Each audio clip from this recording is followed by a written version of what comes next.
Howdy everybody, Martin Gilmore here. I had a student ask me about the bass lines that I play, and so I thought I would shoot a little video for everybody who's interested in playing some basic bluegrass bass lines.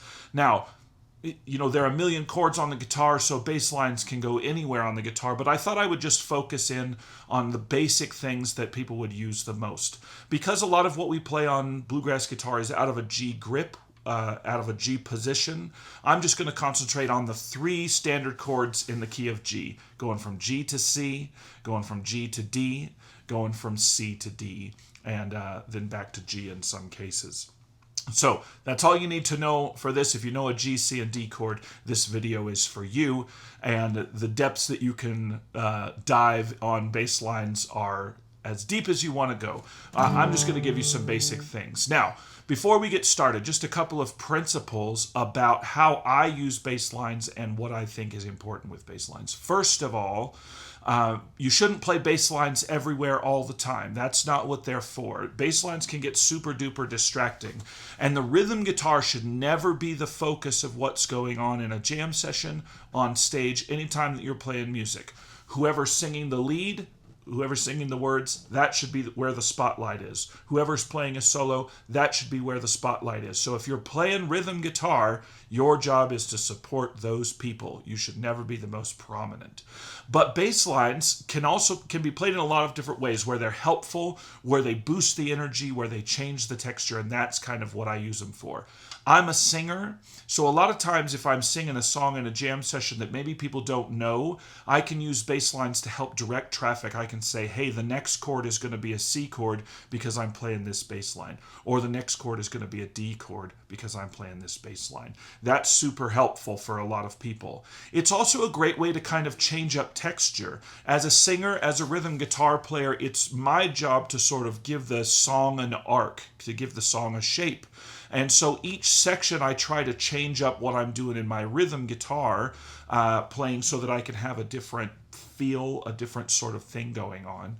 And the bass lines are just another element of being able to change all of that up. So that's kind of the principles. Before you get started, it's really important for you to understand that just because you know how to play a bass line doesn't mean you should play it all the time. You should try to do something different. You don't want to hypnotize people. You don't want people to be paying attention to the bass lines on the guitar. You want them to be listening to the lead, and you want to be the foundation that the lead singer, the soloist, is playing over the top of. That's really important because bass lines can get really, really, really, really distracting.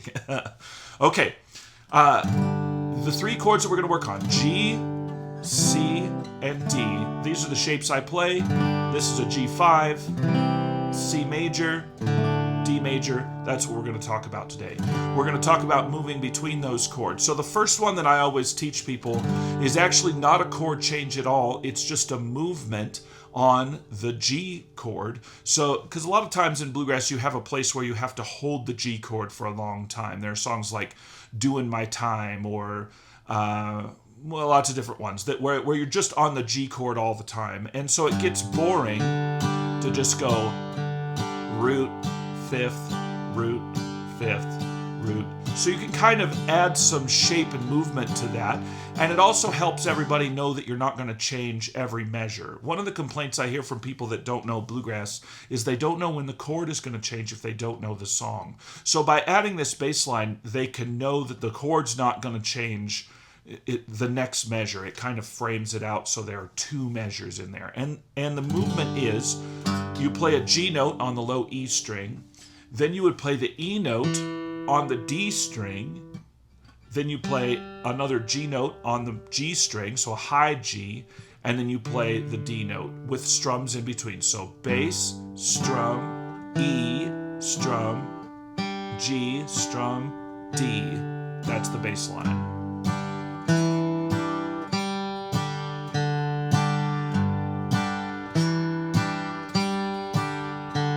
That's the movement. That takes up two measures in a bluegrass song. So if you have two measures of G put back to back, you could play this bass line and kind of fill that space in there. Now, a couple of notes on this for those people who maybe are new to these videos. I play a G5 chord, so I don't have a B note. I mute the A string by muting it with my middle finger, and I fret the B string at the 3rd fret with my ring finger here. So my first finger is floating. I don't actually use it on this B note. It kind of becomes a utility finger specifically for these bass lines. So I hit the low G, strum the top 3 strings, hit the E note, strum the top 3 strings, the open G string, strum the top 3 strings, and then the D. That's how all of these bass lines are going to be played. Now I call this a halftime bass line because there's a strum in between each note. Call it whatever you want, whatever makes it clear for you to understand. All right, it uses one finger. It's a good way to practice. The song that I want to kind of work on mostly today is Bury Me Beneath the Willow, so I'll put the chart up here so you can see it. Check out the chart, and you can see the very first 2 measures are 2 G chords right in a row if we're playing in the key of G, the 1 chord. So we could play this over the first 2 measures if we want. Right? Okay. And it changes right away. So the first chord change is going from G up to C. So let's talk about that bass line. I play a G note, and then I kind of have 4 notes essentially, including that G note, to get up to this C chord, and I need to land on the root note of the chord that I'm headed to on the first beat where that chord appears. So that's mathematically kind of how I figure out these bass lines. So let's say, just to pause, if you wanted to go to a different chord, let's say you were going to a chord I'm not talking about today, you could kind of figure out where you're headed. If you know where the root note of the chord you're headed to is, and you know where you're starting from, you could come up with different bass lines. Now, one of the things, excuse me, one of the things about going from G to C is that there are more than 4 notes in between a G note and a C note on the guitar. There's G, G sharp, A sharp, B flat, B, and then C. So 1, 2, 3, 4, 5, 6, or 5 notes if you don't want to count the G chord, so the G note. So 1, 2, 3, 4, 5, but we only have space to play 4 notes, so we have to eliminate one.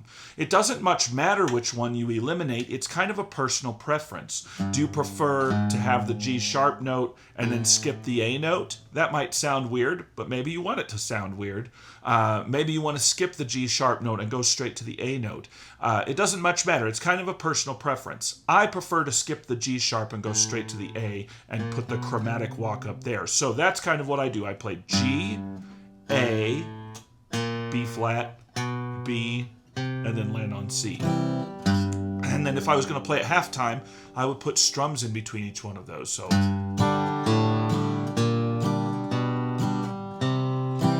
and you could choose the fingering that you want to play. Because a lot of times I play this G5, I use my first finger and just kind of reach back to get that B flat. But that might be hard for some people. So maybe if you're going to C, you lift up your middle finger, play the A note, and then you can kind of readjust and land that way. You can kind of use these bass lines to allow your hand to switch, which we'll show you in a minute. But here's the G to C with the halftime. Bass, strum, A, strum, B flat, B, C. Now you could kind of cheat if you want to. It's great if you can keep that G chord down until you actually change to C.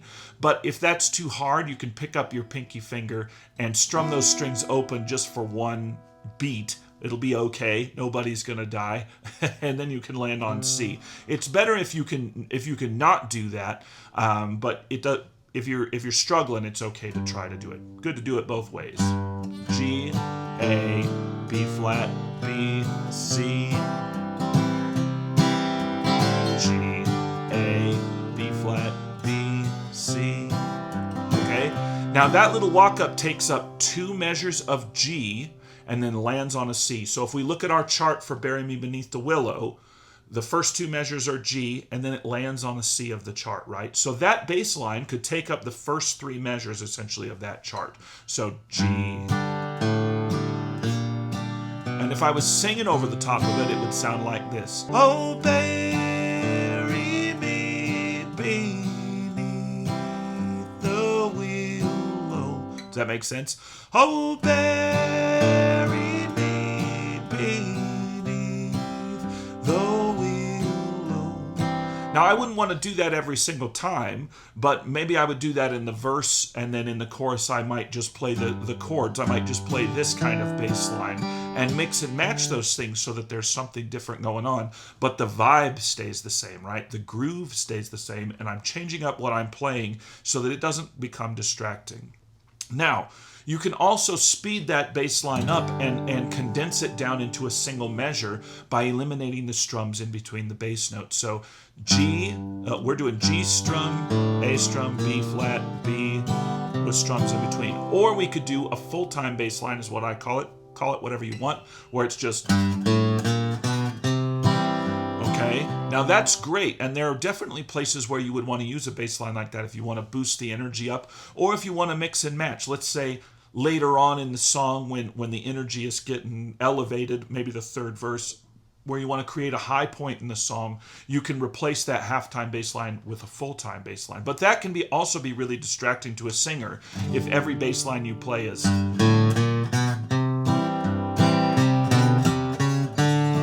Now your rhythm guitar is kind of invading the singing, if that makes sense. But we could use it that way. Let me demonstrate. Oh, bury me beneath the willow. Right? Got a cool little boost to it. So practice it both ways. That way it becomes a tool that you can use in both steps. The next bass line I want to teach you is going from G to D. And this one, you have a lot of notes between G and D, so you have to really select the ones that you want to play. I like the chromatic sound of bass lines because it helps kind of build some tension. And playing music is all about building tension and releasing tension. So going from G to D, we start on a G note and we want to land on the D note. So we'll skip some of these notes. And the bass line I usually play is G, B, C, and then I like the C sharp, because that's nice and dissonant. It creates a lot of tension, and then you land on the D string. I call this the 9-pound hammer bass line when I'm talking to my students, but it's just from G to D. So I kind of strum that open because I like the dissonance, like that. Or if you play it full time, that's the 9-pound hammer thing, which you'll hear, like 9-pound hammer. Well, roll on, buddy, don't you roll so slow. How can I roll when the wheels won't go? It's pretty fun. So there you go. That's a couple of bass lines that you can do. So you can play at halftime. You can play it full time. If you want to. It's all about how distracting do I want to be, or how much do I want to boost the energy. So in Bury Me Beneath the Willow, if we look at the chart, we have the first two measures go from G to C. The second line of the chart, the first two measures go from G to D. So we could add these bass lines in. We could play, oh, bury me beneath the willow, under the weeping willow tree. That maybe doesn't work in combination, right? Like they kind of sound too similar, so there's not really a dynamic shift between those two bass lines. So let's mix and match them a different way. We'll play the halftime on the C bass line, and we'll play a full-time run on the D bass line. So, oh, bury me beneath the willow, under the weeping willow tree, so she will know where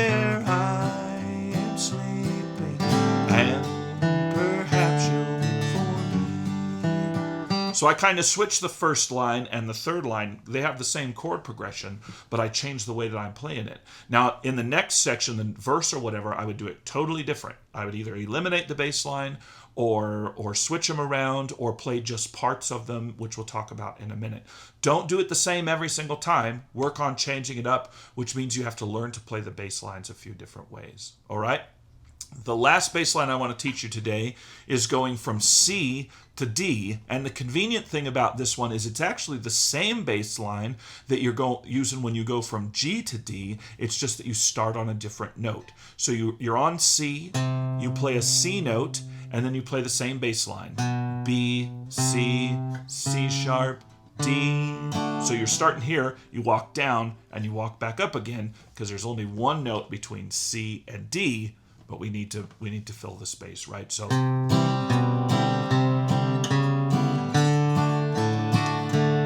now, this chart on Bury Me Beneath the Willow doesn't have that chord change. There's no place in Bury Me Beneath the Willow where we go from C to D. But if you play a song like Rollin' in My Sweet Baby's Arms, you'll notice like in the last two lines of this chart, we go from C up to D. So that's a place where we could use this bass line. It would be, gonna lay around the shack till the mail train comes back, rolling in my sweet baby's arms. Or I could do it fast, or I could do it slower with the halftime thing. I'm gonna lay around the shack till the mail train comes back, rolling in my sweet baby's arms. Same bass line. It goes C, B, C, C sharp, D.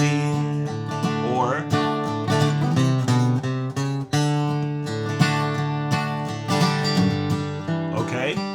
you want to mix and match the feel. You want to mix and match the timing so that your bass lines don't become distracting. Those are three really great bass lines. Now, let's talk about what you can do with the flexibility of the bass lines, right? You don't have to play them exactly how I've given them to you here. You can play parts of them. You can mess around or stagger the timing if you get really good at them, and use them in different ways. So I might play, I'm gonna lay around the shack till my mail train comes back, rolling in my sweet baby's arms. Same notes, but I've messed around with the timing. I've turned some of those notes into eighth notes, which requires upstrokes with my right hand. So let's see it again. Gonna lay around the shack till the mail train comes back, rolling in my sweet baby's arms. Something like that, right?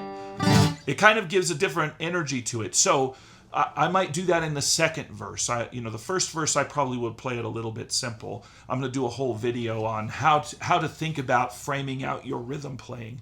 But it's important to think about that. If you think your bass lines are distracting, or if you're paying more attention to your bass lines than you are to the soloist or the singer, you're doing it wrong. It's all about what the soloist and singer is doing. And this stuff I just kind of use to change the energy or help direct traffic. That's sort of the purpose of this. So learn the notes of the bass lines first. Where am I going from this chord to this chord? From G to C, from G to D, from C to D, and then learn those basic bass lines and then start messing around with them. Let me give you a few examples before we sign off on how to play some bass lines using this Bury Me Beneath the Willow chart. It goes, oh, bury me beneath the willow, under the weeping willow tree, so she will know where and perhaps she'll weep for me. So there's one way I can play it. Here's another way. My heart is sad and I am lonely, for the only one I love. When shall I meet her? Oh, no, never, till we meet in heaven above. Now I'll change it. Oh,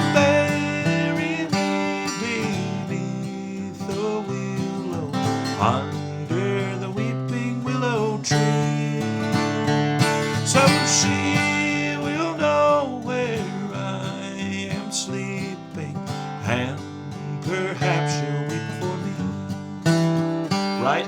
All different stuff going on. In some cases, I just eliminated the bass line and decided not to do it. That's totally fine. You need to be thoughtful and strategic about how you're using those bass lines and where you're moving them around to. That stuff is important. Okay, so a reminder, here's the bass lines. This G, E, G, D, that's one. going from G, A, B flat, A sharp, whatever you want to say, B, and then landing on C. All right, that's walking up to the C chord. G, B, C, C sharp, landing on D. The only time that I really use, change, the only real change that I use from D back to G is I'll just play an F sharp note and then land on G. So that's an easy bass line. I pretty much don't use descending bass lines because I like the bass lines to give an upward energy unless the song really calls for it. So if I'm going from D, I just play a single note, that F sharp, and then land in G because I think it boosts the energy. It's a personal preference, and it varies by song. There are songs where I might use a descending bass line, but in general, I just use ascending bass lines going from low to high. There's a lot more to this, like I said, more things. So if you have questions, definitely leave those in the comments. If you haven't subscribed, like and subscribe. More lessons and stuff coming, and maybe I'll talk more about bass lines if there's enough demand for it. I definitely have more to say on those things, and more videos coming about playing guitar and singing, so stay tuned for that. Thanks for listening. My name's Martin Gilmore. See you next time.